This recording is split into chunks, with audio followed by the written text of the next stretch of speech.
Olá, desejo um sábado abençoado para você. Foi uma semana difícil, uma semana de trabalho, uma semana de muita luta. E Deus foi tão maravilhoso que fez com que essa vacina contra a pandemia fosse aplicada no Brasil. Muitos vão receber essa vacina antes de nós, mas são pessoas que trabalham na linha de frente. Teremos mais uma pré-vigília, a segunda do ano. Nessa pré-vigília nós vamos orar, pedir que Deus abençoe a Cesiane, abençoe a equipe dela, os que trabalham nos bastidores, os que atendem as pessoas e também que os convidados para assistir tenham as bênçãos que nós temos, que os convidados que forem assistir essa vigília possam ter o prazer de ter a palavra de Deus na vida dela, como nós temos. Você sabe, Deus fica triste quando o filho dele está fora do redil. E nós vamos orar para que todos voltem, para que todos fiquem nos braços de Deus. Olha, Deus é maravilhoso. E essa vigília é orientada pelo Espírito Santo. As pessoas que falam não são qualquer um. São pessoas inspiradas pelo Espírito Santo. Vamos orar? Senhor poderoso Deus, nesse sábado que começa, pedimos a tua proteção. Que o Senhor nos abençoe, nos proteja, nos livre do mal. Nós e a nossa família. Que essa vigília seja para a tua honra e tua glória, que nenhum problema técnico aconteça, que as pessoas que vão assisti-la possam ser tocadas pelo teu Espírito Santo. As pessoas que vão trabalhar direto ou indiretamente, recebam as tuas bênçãos, a tua proteção. Senhor, não demora, Senhor, estamos aqui esperando e agradecemos em nome de Jesus. Amém.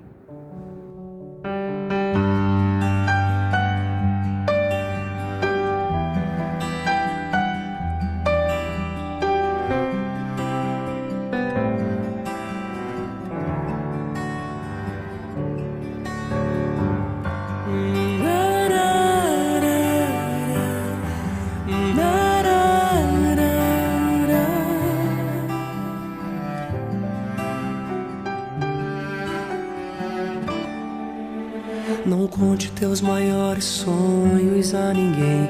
Não mostre sua ferida para quem não tem remédio pra curá-la e forças para te erguer. Não, não, não, não. Não se lamente para quem quer ver tua dor. Não mostre sua fraqueza aos inimigos seus.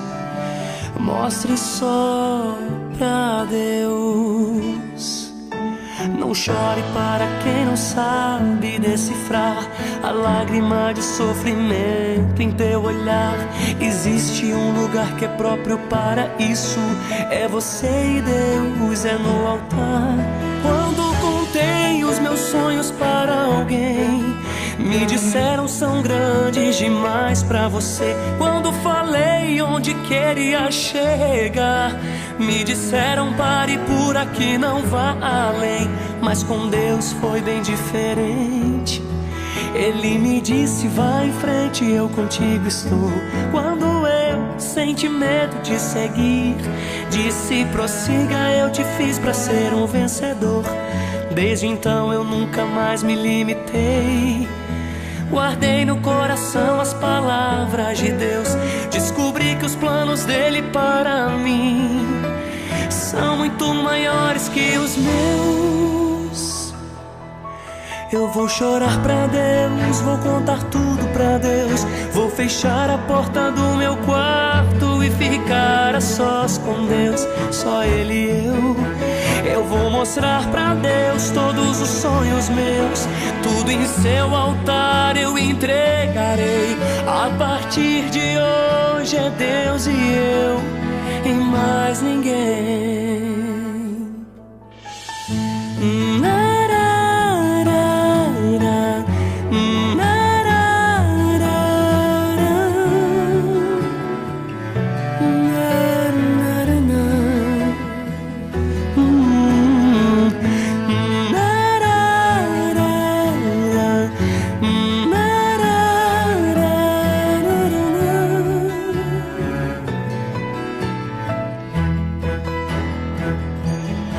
Eu vou chorar pra Deus, vou contar tudo pra Deus. Vou fechar a porta do meu quarto e ficar a sós com Deus, só Ele e eu vou mostrar pra Deus todos os sonhos meus, tudo em seu altar eu entregarei.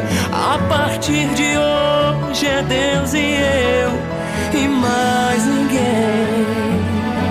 A partir de hoje é Deus e eu,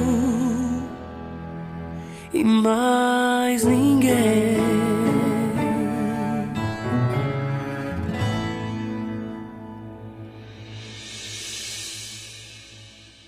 Você vai ouvir agora uma mensagem do pastor Luciano Borges. Você já pensou qual é o propósito de Deus na sua vida? Você já confiou nos planos de Deus? Então preste atenção nessa mensagem. Que Deus te abençoe e te guarde, em nome de Jesus. E aí Amém. eu me lembrei de uma passagem que está em Lucas, capítulo 18. O contexto aí é a parábola do juiz iníquo, mas eu quero apenas a última parte do verso 8. Diz assim, olha: digo-vos que depressa lhes fará justiça. Aqui está no contexto da parábola, tá? Mas agora a frase que me interessa: contudo, quando vier o Filho do Homem, achará porventura fé na terra? Uma vez um conhecido meu me disse o seguinte: Luciano, você é muito animado por ter 3 filhos em dias tão difíceis. Os dias são difíceis, não são? O mundo não está melhorando, ele está piorando. Moralmente, as questões sociais, físicas, ambientais, o mundo não está dando sinal de que está melhorando. E aí você arruma filho nesse contexto todo? Era o que um amigo meu me disse. O que você pensa sobre isso? Você acha que é melhor ter ou não ter filhos nos dias de hoje?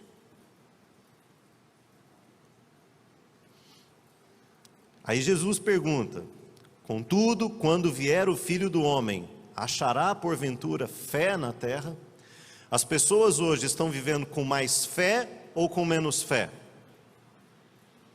O amor está aumentando entre as pessoas ou está diminuindo? Está diminuindo, né? Bom, eu já vou te dar logo a resposta e depois vou desenvolver outros raciocínios aqui com você, tá bom? A resposta é simples. Apocalipse capítulo 14, verso 12. O que diz lá? Aqui está a paciência dos santos, os que guardam os mandamentos de Deus e têm a fé em Jesus. Em que contexto está Apocalipse 14, 12? No contexto do final dos tempos. Em outras palavras, quem fez essa pergunta aqui, em Lucas capítulo 18, foi Jesus. Quando o Filho do Homem voltar, vai achar fé na terra? Quem responde essa pergunta lá em Apocalipse 14 é Jesus. E o que ele responde? Que quando ele voltar, haverá pessoas que têm o quê? Fé. Fé nele, fé na palavra dele, fé nos mandamentos dele, são dele. Então, a pergunta para você e para mim não é bem se quando Jesus voltar ele vai achar fé na terra. A pergunta, trazendo para a vida pessoal, é: quando ele voltar, ele vai achar fé em mim? E aplicando no contexto de filhos que estão nascendo hoje, o meu pensamento é o seguinte: no final dos tempos, haverá pessoas que serão fiéis a Deus. Por que essas pessoas não podem ser meus filhos? Compreendem? Vai ter que ter alguém lá para defender a Deus, para viver a palavra de Deus, para defender a verdade de Deus. Então, se Jesus não voltar em minha geração e for voltar na geração dos meus filhos, então que sejam meus filhos. Agora, lembre-se, isso não acontece assim gratuitamente, por acaso. precisa ser construído e trabalhado, e aí vem aquilo que eu falei um pouco aqui na dedicação, tá ok? Agora vamos pensar um pouco então sobre essa questão da fé que eu e você precisamos ter. E aí, eu não vou ler todas as passagens, tá bom? Que eu vou mencionar. Vou mencionar a passagem, depois se você anota aí, depois você dá uma olhada, para a gente poupar um pouquinho o tempo. Mas a questão de fé, de desenvolver a fé, é um grande desafio. Às vezes, nós podemos desenvolver uma fé equivocada, como por exemplo os amigos de Jó. Os amigos de Jó, eles foram lá consolar a Jó, e eles acusavam Jó de que Jó estava sofrendo tudo aquilo porque ele era um pecador. E aí Deus disse o que para eles? Depois de tudo, lá no final do livro de Jó, Deus diz assim para ele: vocês não disseram o que era correto a meu respeito. Às vezes uma pessoa, ela pode ter uma forte convicção sobre quem é Deus, mas às vezes a convicção delas pode estar fortemente equivocada. É por isso que nós precisamos calibrar a nossa percepção de Deus e a nossa fé em Deus por pelo menos três vertentes que Deus se revela a nós, porque tudo que nós podemos conhecer de Deus é somente através do que Ele se revela, e Deus se revela pela sua palavra, Deus se revela pela natureza, e Deus se revela pela sua providência, e uma coisa não contraria a outra. Não tem como a providência divina contrariar a palavra dele. E esses dias eu li um pensamento que diz mais ou menos o seguinte: se você está buscando uma resposta de Deus e parece que Deus está em silêncio, pode ser que você apenas não está prestando atenção naquilo que Ele já disse, e você está querendo ouvir uma coisa diferente daquilo que Ele já falou, e Ele não vai falar diferente, Ele não vai revelar diferente daquilo que Ele já revelou. Então às vezes nós podemos torcer um pouco as coisas a respeito da nossa compreensão de Deus. Por exemplo, nesse tempo de pandemia agora, algumas pessoas usaram o Salmo 91. Caiam 1000 ao teu lado e 10.000 à tua direita, e tu não serás o quê? Atingido. E aí de repente você está com Covid. E aí de repente morre alguém da família com Covid. Então quer dizer que essa pessoa não era de Deus? Não era uma pessoa justa? Não era uma pessoa guardada por Deus? É um equívoco aplicar o Salmo 91 a esse contexto de pandemia. Por quê? O Salmo 91 é um salmo messiânico. Ele se aplica em primeiro momento ao Messias, e em segundo momento ele se aplica profeticamente ao povo de Deus no final dos tempos. É verdade, quando as últimas pragas caírem, os justos não serão atingidos. Caiam 1000 ao lado e 10.000 à direita, e eles não serão atingidos. Mas o Covid não é uma das pragas do Apocalipse. E nós estamos sujeitos, como os ímpios, às bênçãos e às dádivas de Deus, e também a tragédias. Por exemplo, quando uma torre desabou no tempo de Jesus, e morreram algumas pessoas no desabamento da torre de Siloé, alguns tinham o seguinte pensamento: todos aqueles que pereceram lá é porque eram amaldiçoados por Deus. E Jesus corrigiu esse pensamento. Jesus diz: vocês acham que eles eram menos justos? Não eram. Se vocês não se arrependerem, todos igualmente perecereis. No tempo de Jesus tinha um pensamento sobre fé que era o seguinte: a pessoa que é rica e saudável, ela é abençoada por Deus. A pessoa que é pobre e doente, ela é amaldiçoada por Deus. É por isso que quando Jesus disse que dificilmente um rico entraria no reino dos céus, os discípulos se escandalizaram e perguntaram: Senhor, então quem vai poder ser salvo?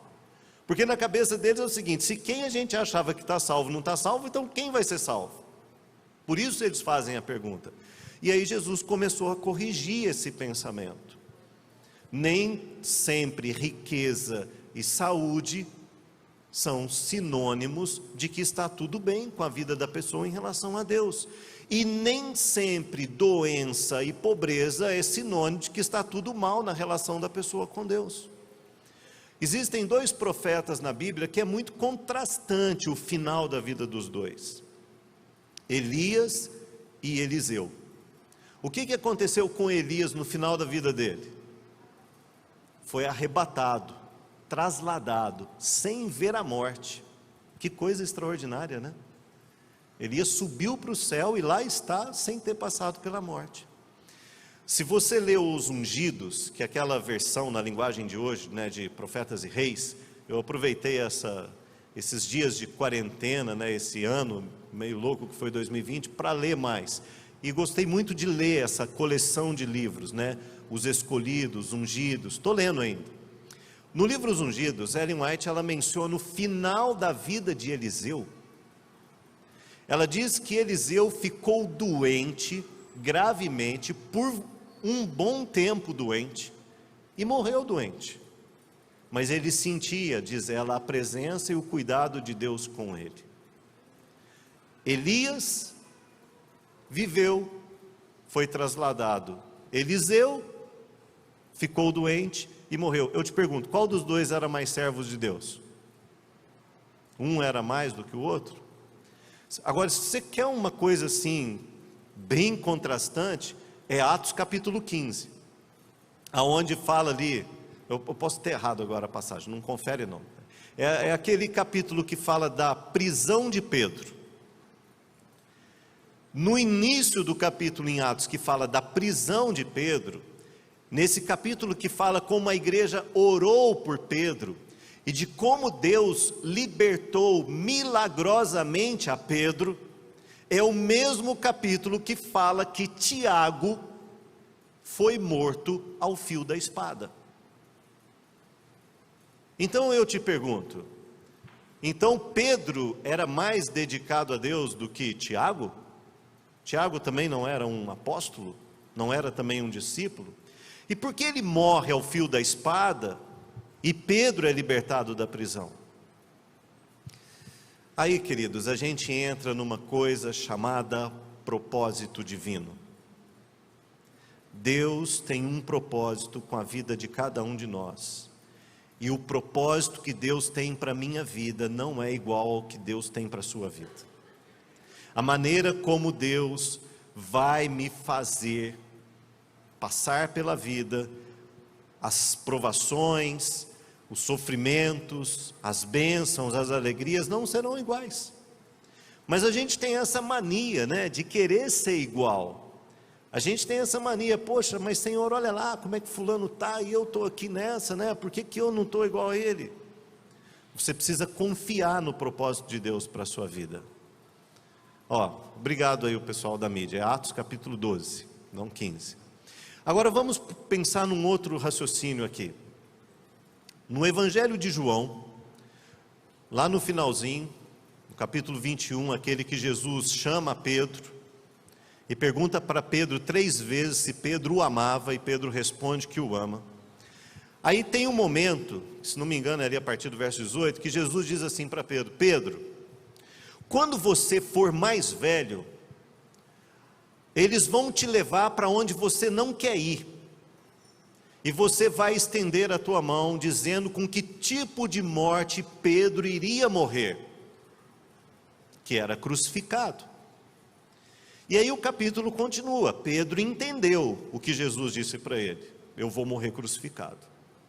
Só que Pedro olhou assim do lado, e quem que estava do lado? João. E aí Pedro olha para Jesus, cutuca Jesus: Senhor, e ele? Como é que ele, o que vai acontecer com ele? E aí Jesus diz assim para Pedro: se eu quero que ele permaneça até que eu venha, o que te importa?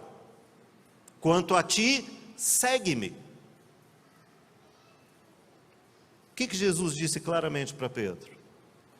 Pedro, o propósito que eu tenho para a vida de João não te interessa.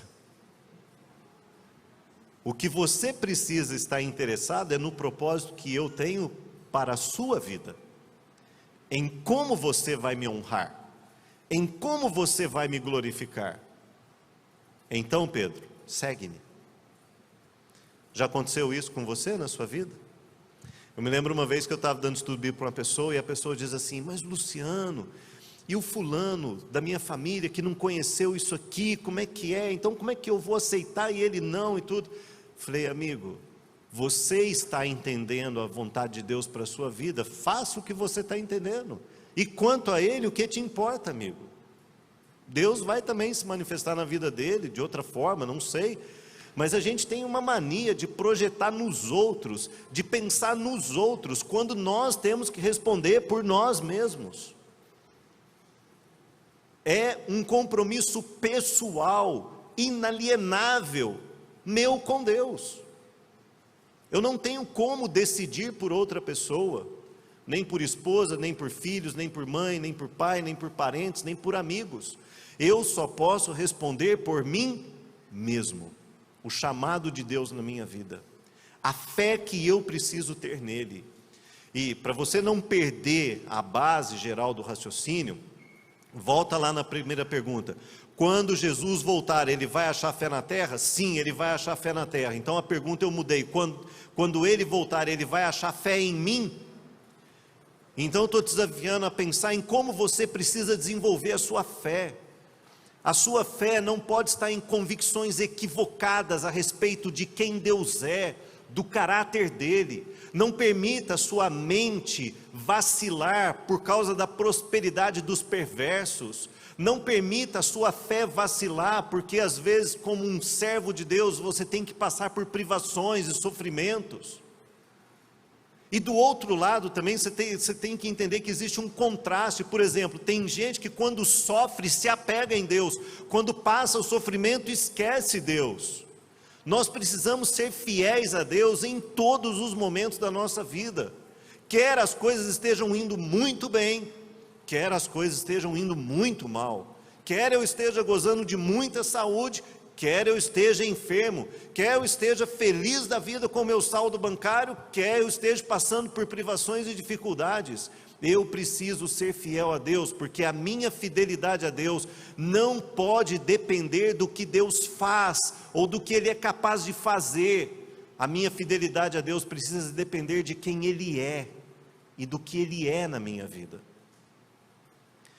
Lá no livro de Daniel, no capítulo 2 e no capítulo 3, que é aquela história, né, dos sonhos de Nabucodonosor e depois da fornalha ardente, no capítulo 2, quando Daniel, ele tem a revelação do sonho e a interpretação, quando ele faz a oração de gratidão dele, no capítulo 2, no verso 20, ele diz assim, que duas coisas pertencem a Deus: a sabedoria e o poder. Deus sabe todas as coisas e Deus pode todas as coisas. E sabe, não é fácil lidar com a fé num Deus que pode quando Ele não faz. Por exemplo, você está com alguém enfermo, que você deseja que seja restabelecido. Deus pode curar? Sim ou não? Você não deve ter dúvida disso. Deus pode. Mas e se Deus decidir não curar? Como é que fica a sua fé? Nesse Deus que pode todas as coisas, nesse Deus que é capaz de fazer todas as coisas. Aí tem gente que se escandaliza. Aí vem a sabedoria. Você precisa confiar nessa sabedoria de Deus, nessa onisciência de Deus, de saber todas as coisas. É fácil para você e para mim? Não. É por isso que lá no capítulo 3 a gente precisa desenvolver a fé daqueles 3 jovens hebreus. Quando Nabucodonosor chama os 3, capítulo 3, verso 18 ali, quando Nabucodonosor chama os 3, eu vou fazer a orquestra tocar de novo para vocês se ajoelharem. Eles falam: não, o nosso Deus a quem servimos, Ele vai nos livrar. Fé no poder de Deus. Mas olha o verso 18 aí: se não, fica sabendo, ó rei, que não serviremos a teus Deus. Se Ele não me livrar da fornalha, se eu morrer na fornalha, eu vou morrer sendo fiel a Deus, porque eu confio na sabedoria dEle.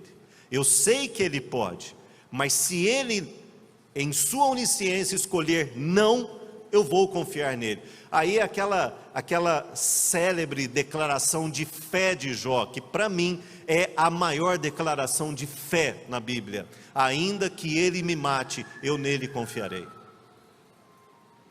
É o tipo de confiança que eu e você precisamos ter em Deus.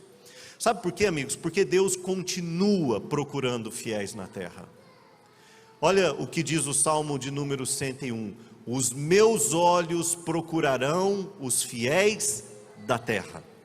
Deus continua olhando para este planeta, procurando os fiéis da terra.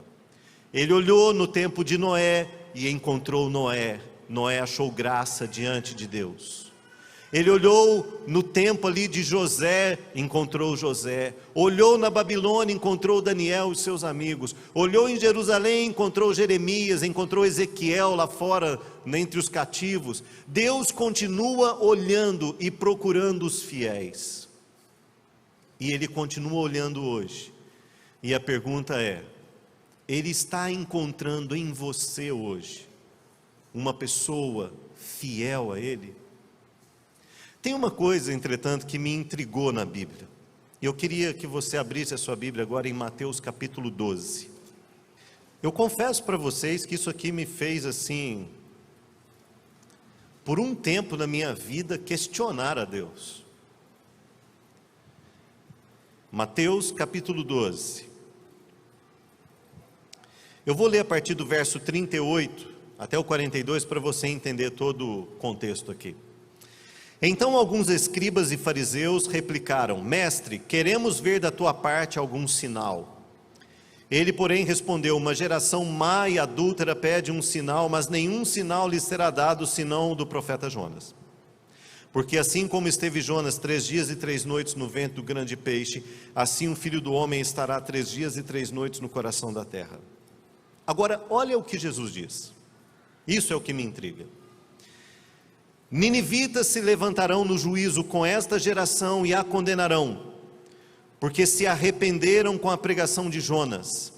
E eis aqui está quem é maior do que Jonas. A rainha do sul se levantará no juízo com esta geração e a condenará, porque veio dos confins da terra para ouvir a sabedoria de Salomão. E eis aqui está quem é maior do que Salomão. Em outros evangelhos correlatos aqui, esse contexto aqui, Jesus ainda acrescenta o seguinte: no contexto de Sodoma, porque se em Sodoma e Gomorra se tivessem operado os sinais que foram operados em Cafarnaum, eles teriam se arrependido. Então tenta captar o quadro maior.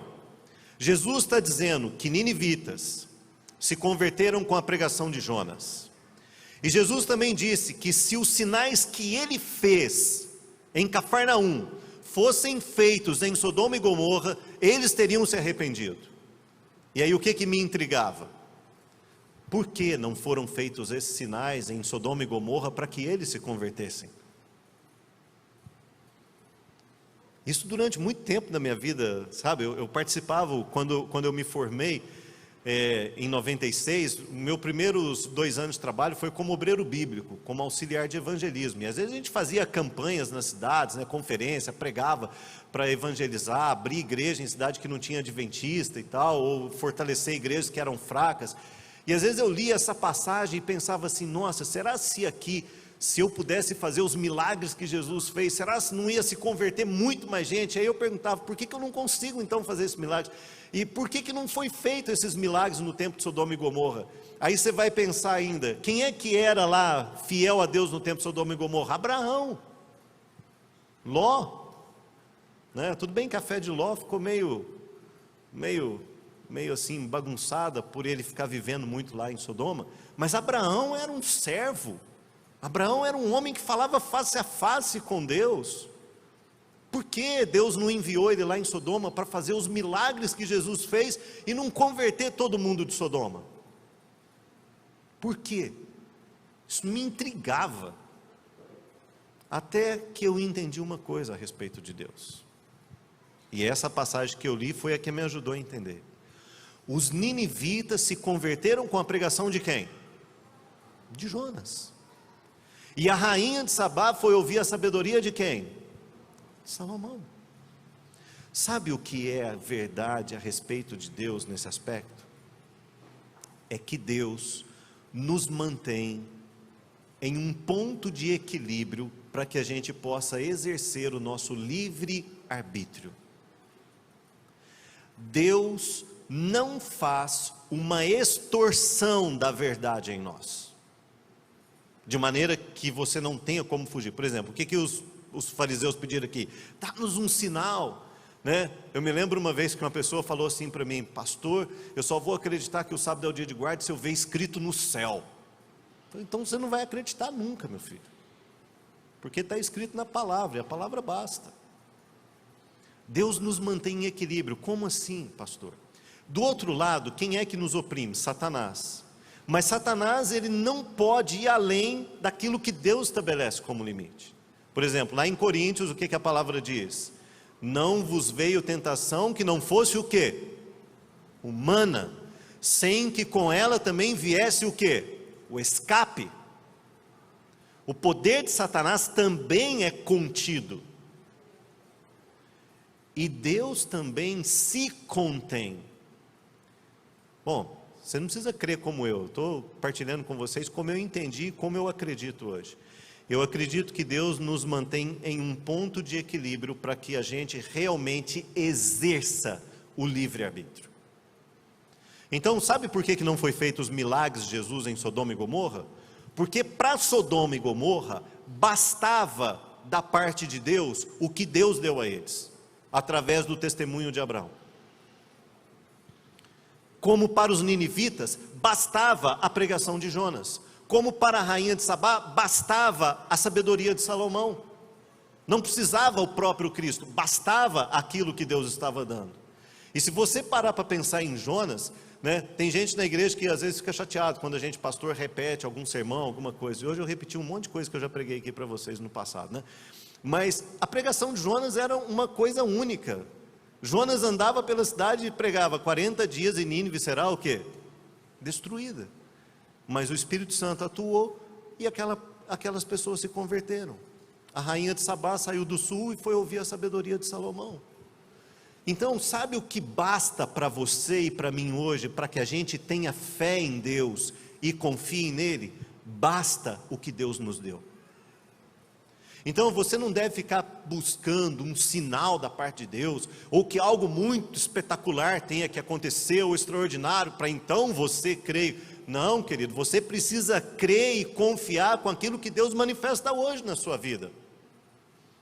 E eu disse já, Deus se manifesta pelo menos de 3 maneiras para nós hoje: pela sua palavra, pela natureza e pela sua providência. O que é providência divina? É quando Deus organiza circunstâncias no entorno da nossa vida para nos ajudar a entender o que Ele quer com a gente. Sabe, Deus mexe os pauzinhos, vamos assim dizer, e você entende claramente o que é que Deus está querendo que você faça da sua vida, para onde Ele quer que você vá. Para a gente que é pastor, isso acontece de forma muito permanente na vida da gente. A mudança é uma constância, e a gente precisa ter essa confiança. Por exemplo, no início desse ano, quando eu recebi o chamado para sair de Brasília e ir para a Bahia, para Fádiba, eu fiquei assim, a princípio, você fica, e aí, é isso mesmo que Deus quer? É homens que estão fazendo isso? É Deus que quer? Você tem que entender, você tem que confiar e seguir a vontade de Deus, e deixar a responsabilidade do resultado nas mãos dele, desde que a gente faça aquilo que ele está pedindo para a gente fazer. Então, queridos, o que eu quero deixar nesta manhã com vocês, de mensagem, é o seguinte, resumindo: quando Jesus voltar, Ele vai achar fé em você? O meu desejo é que Ele ache fé em você, em mim, na minha família, nos meus filhos, em todos nós. Agora, para que Ele ache fé em nós, nós precisamos escolher o quê? Desenvolver a fé. A fé é um dom, a fé é uma dádiva, mas que pode ser desenvolvida e aperfeiçoada pelo dia a dia da nossa relação e da nossa comunhão com Deus. Eu desejo de coração que você não tenha um pensamento equivocado a respeito de quem Deus é. Deus não é alguém de quem você deve ter medo. Deus é alguém de quem você deve se aproximar e ser amigo. E esse Deus que quer ser seu amigo, este Deus que te oferece perdão, este Deus que te oferece um recomeço, uma reconciliação, é um Deus que quer que você aprenda a confiar nele pelo que ele é, e não só pelo que ele é capaz de fazer. E aí você precisa desenvolver essa fé nele quando tudo vai bem e quando tudo vai mal. Você precisa, é mais ou menos como um casamento, né? A gente promete ser fiel quando? Na saúde, na doença, na riqueza, na pobreza. É assim com Deus. Alguns de nós, Deus prova, nos dando poder, nos dando dinheiro, nos dando influência. Alguns de nós, Deus prova, tirando o poder, tirando o dinheiro, tirando a influência. Não importa o que acontecer na sua vida, é para provar o seu caráter, é para ver quem você realmente é, do que você realmente é feito, vamos assim dizer, em quem você realmente crê e onde realmente está a sua confiança. E se num momento de crise, de dificuldade, você perceber que a sua fé não é assim, aquela Brastemp, né, como a gente dizia, não é tudo aquilo que você achava que é. Lembre-se daquele pai, daquele garoto endemoniado. Ele chegou com o filho dele para os discípulos expulsarem o demônio, os discípulos não conseguiram. E aí chegou Jesus e ele pediu para Jesus, e ele perguntou a Jesus se Jesus podia. E aí Jesus respondeu o que para ele? Tudo é possível àquele que crê. Qual foi a resposta dele? Eu creio. Ajuda-me na minha falta de fé. Em muitos momentos da nossa vida, nós precisamos fazer exatamente esta oração. Eu quero crer, eu sei que eu preciso crer, eu devo crer, mas Senhor, meu coração está cheio de dúvida, de ansiedade, me ajuda na minha falta de fé. E Deus vai nos ajudar. Deus vai nos ajudar a estabelecer a nossa fé. E para terminar, me permita te dizer uma coisa. Tenha fé em Jesus como seu Redentor. Tenha fé em Jesus como seu Salvador. Porque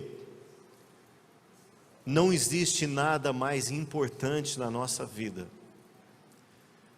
do que a confiança de que nós podemos ter, de que os nossos pecados são perdoados em Cristo Jesus e de que a nossa vida está nas mãos dele.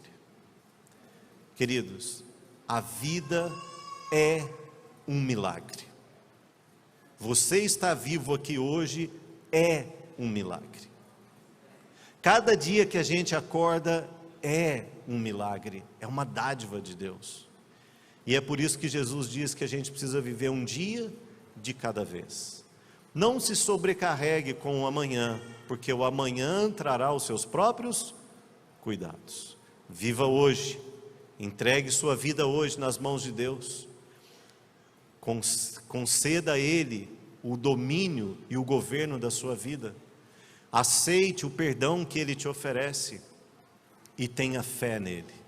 E se você não entender tudo o que está acontecendo ao seu redor ou em sua vida, continua caminhando com Ele. Algumas coisas a gente vai entendendo mais à frente do caminho, outras a gente nunca vai entender aqui nesta vida.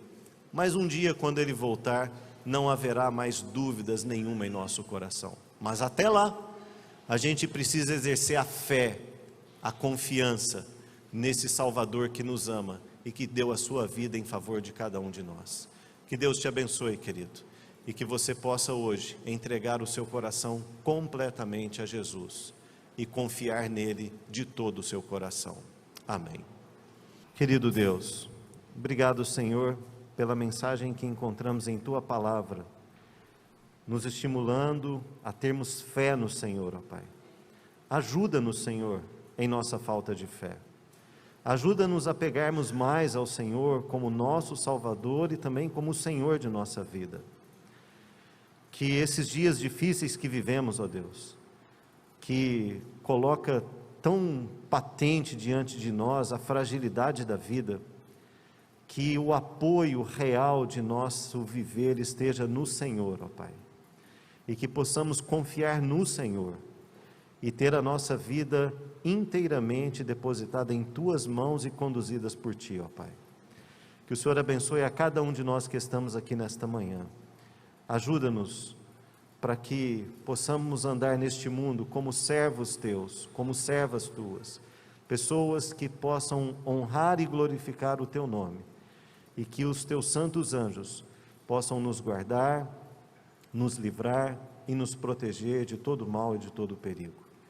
Que o Senhor também nos ajude a estarmos prontos, ó Deus, a cada dia de nossa vida, para que possamos realmente, naquele dia, quando Jesus voltar, sermos achados entre aqueles que têm a fé e a paciência dos santos e guardam os Teus mandamentos e têm o testemunho de Jesus. Que o Senhor nos abençoe e te pedimos em nome de Jesus. Amém.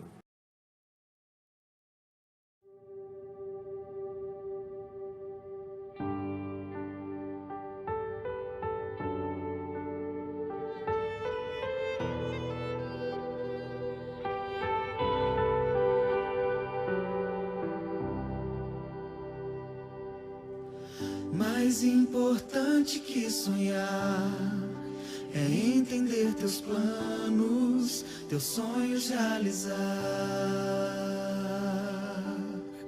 Hoje em espírito e verdade nós Te seguiremos sem olhar para trás. Então chegou a hora de unirmos a voz e o coração pulsar ardente em Teu amor.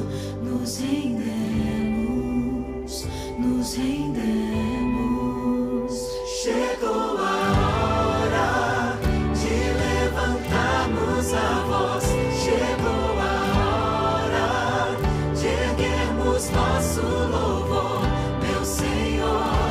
Em Ti a vitória, sem temor, a Ti damos glória. Chegou a hora.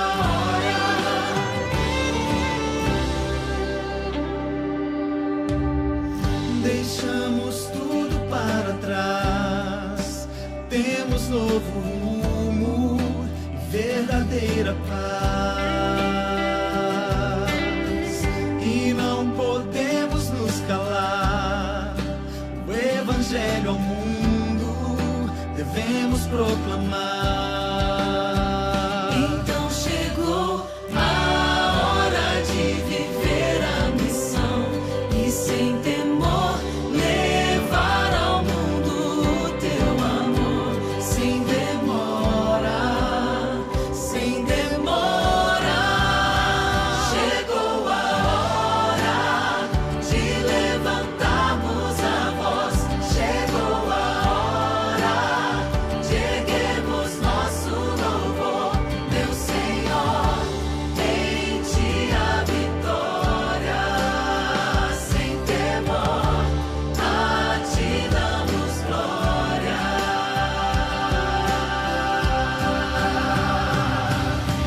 Glória, glória, aleluia. Nosso Rei em breve virá, Ele em breve virá. Glória, glória, aleluia. Vem e reina neste lugar, reina neste lugar. Glória, glória, aleluia. Nosso Rei em breve virá, Ele em breve virá. Glória, glória, aleluia. Vem e reina neste lugar, reina neste lugar.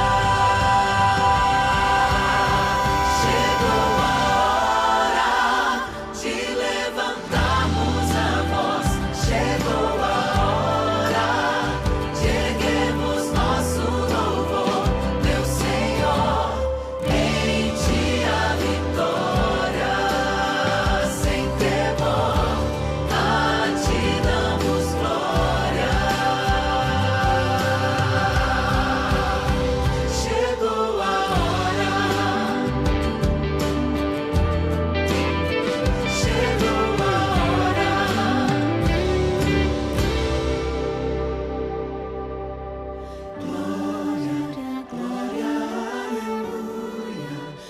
nosso